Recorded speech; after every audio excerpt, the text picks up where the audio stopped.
Hi, I'm Greg Schaefer, and welcome to the Virtual CISO Moment. One of the things that I picked up during COVID was indoor cycling. Of course, we had a period of time when gyms were shut down, and we wanted to social distance, and can't get much more distant than being in the basement, right? And so I bought a little trainer and subscribed to a little program, and get to ride all different places and up and down and around lakes and bridges and up mountains. And today, for example, I rode about 20 miles. Some of it was almost straight up, and climbed a little more than 3,400 feet. But that was in the virtual world. In reality, I was here in my basement spinning my wheels and going nowhere.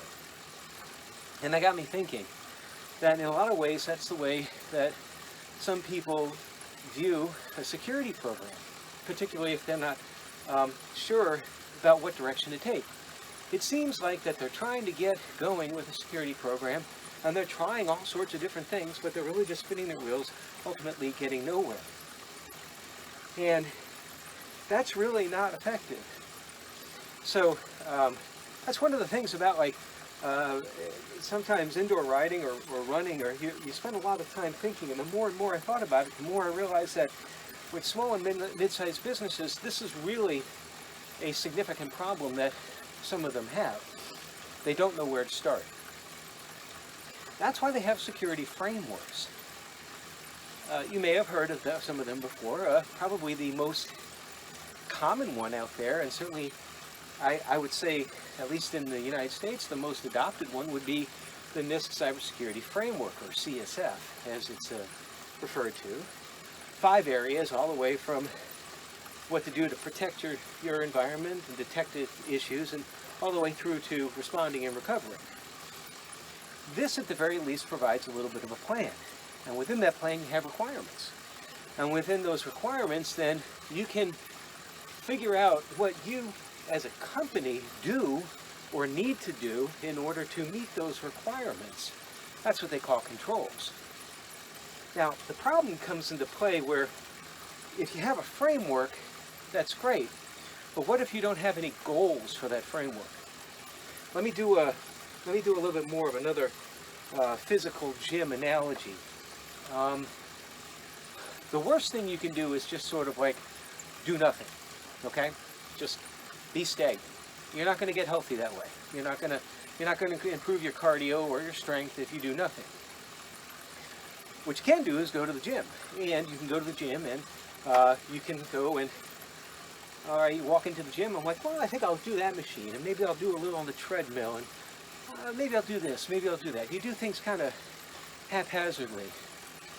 Well, a lot of times that helps get you moving in the right direction, but you kind of reach a plateau because you don't have a plan, you don't have a structure.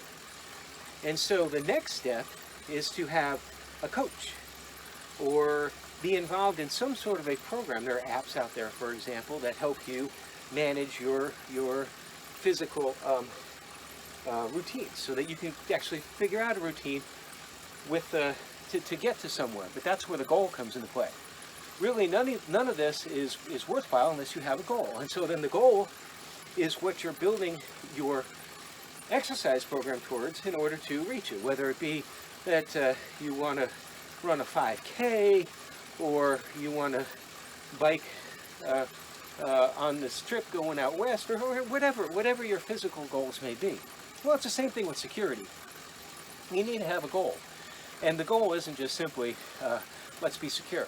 Well, that's very nice and everything, but there really is no such thing as like pure security. It's if you've seen some of these videos beforehand, my podcast, information security is about risk management. It's mitigating the risk, but you can never remove the risk unless you want to remove the complete access. So the goal is to try to minimize your risk of losing information and maximize your security. Just like in the physical exercise world, you want to minimize your chance of getting injured or getting sick, and maximize your chance of being physically fit. And that's where the frameworks come into play. You probably figured it out now that the analogy is that the frameworks mapped to the exercise program. So it's important that small and mid-sized businesses have a framework in mind, even if it's just in this cybersecurity framework.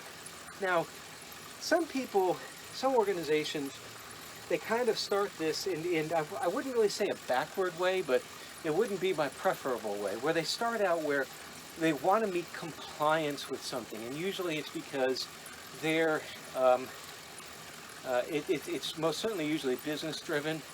They're either prospects or customers are demanding that they reach some sort of level of compliance. In some cases it might be generally like a SOC 2. In certain instances like healthcare, it might be making sure that you're adhering to HIPAA and high trust, and you're taking credit cards, PCI. So, but those aren't, I'm kind of splitting hairs here, those aren't frameworks per se. They're not security frameworks. They're compliance frameworks, maybe is a way to look at it. And I have nothing against them. I think that it's great to be able to have a methodology to demonstrate your competence of your security program, be able to measure it in such a way that others can see that your business is running a secure operation without actually them coming in and doing the investigation themselves. That's really, in a lot of ways, why these frameworks for audits exist. But as far as frameworks for security, that's a little bit different, because this is talking about more about making sure that as an organization you're meeting and exceeding whatever your security goals are. Now certainly they dovetail together. So there are going to be times when a lot of the controls that your company does to meet a audit framework of a SOC 2 are also the same things that meet the framework of a security, well, the requirements of a security framework like the NIST cybersecurity framework. So there's certainly a lot of overlapping, and that's why sometimes the most efficient way to reach that is to have a control set that is sufficiently well written and flexible enough that it can handle several different requirements. Your security requirements, your compliance requirements, and your business operation requirements. But if you're trying to approach this just from the whack-a-mole, if you will, that, oh, okay, what's the first thing that we think that we should do? Well, we don't like viruses, so we should do some antivirus things. And oh, we need to get a firewall. We have a firewall. Okay, that's great. And oh, we need to test our backups. And oh, how often should we do this? Well, what did we do last time? Did we even record any of this? Do we have a procedure for doing this? Do we have any policies in place? That's where things break down. You don't have a plan, and if you don't have a plan, you're not going to have an actionable security program. So what ends up happening? You end up spinning your wheels.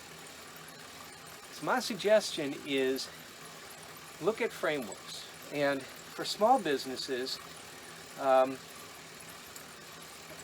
you know, the analogy of a coach, and this would be the case for big businesses too, is the Chief Information Security Officer. A smaller business would be the virtual Chief Information Security Officer.